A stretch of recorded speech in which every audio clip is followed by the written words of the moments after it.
abadan ba za mu manta ba da ku shahidan ranar Kudus Ahmadu wa Hamid Mahmud shahadar ku ta sama kuna abadan ba za mu manta ba da ku shahidan ranar Kudus Ahmadu wa Hamid Mahmud shahadar ku ta sama kuna kulli yaumin zuciyata ba za ta bar kuka ba shuhada'una ruwan hawayen idanuwa na ba za su bar sauka ba shuhada'una bakin ciki na kan rashin ku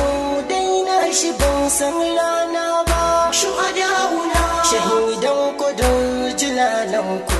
abadan ba za mu yafe ba shuhada'una musamman sharifai sarkaka jinin sidi jagora